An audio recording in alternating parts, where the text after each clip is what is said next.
সৰস্বতী পূজা আহি আছে আৰু আমাৰ ছোৱালীবোৰে এটা একদম ধুনীয়া ধুনীয়া ষ্টাইলৰ শাৰী পিন্ধিব মানে ৰঙা নীলা বগা আৰু যি টি পিন্ধিব আৰু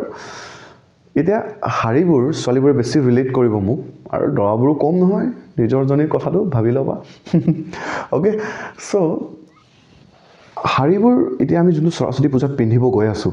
এই শাৰীবোৰ যদি মন কৰিছা যেতিয়া ইয়াক আমি জাপি ৰাখোঁ বা খুলি মেলি যেতিয়া ৰাখোঁ বা পিন্ধিব যেতিয়া লওঁ সেই শাৰীবোৰৰ পৰা এটা চাউণ্ড ওলায় টাক টাককৈ কিবা এটা জ্বলিব লৈছে নিচিনাকৈ চাউণ্ড এটা ওলাই নাই পলিষ্টাৰৰ যোনটো শাৰীবোৰ বনে সেইবোৰত সেই চাউণ্ডটো পাওঁনে আমি তো সেই চাউণ্ডটো কেলে হয় বাৰু কেতিয়াবা মন কৰিছানে আৰু চাগে কেতিয়াবা পঢ়ি আছিলা টেবুলত বহুতেতো নাই নপঢ়োৱে আমি হয়নে চ' তোমালোকে বোলে পঢ়ি আছিলা টেবুলত পঢ়ি মেলি বোলে কিবা এটা ফৰ্মুলা এটাত বা কিবা এটা কনচেপ্ট এটাত ফচি গ'লা আৰু বোলে মাথাত এনেকৈ খজুৱাই আছা কলমটো দি এনেকৈ খজুৱাই আছা তাৰপিছত টেবুলতে বোলে পেপাৰৰ সৰু সৰু টুকুৰা কেইটামান পৰি আছিলে এই খজুৱাই মেলি কলমটো জাষ্ট পেপাৰটোৰ ওচৰত নিলা কি দেখিবলৈ পাবা যে এই সৰু সৰু পেপাৰবোৰ কলমটোৰ লগত চিপকি গৈছে এইবোৰ ঘটনা আমি দেখিছোঁনে বাৰু আৰু তাৰপিছতে আমি কি দেখিছোঁ সৰুতে যদি খেলিছা আমি খেলিছিলোঁ কি হয় লাঠি দুটা ল'লোঁ দুডাল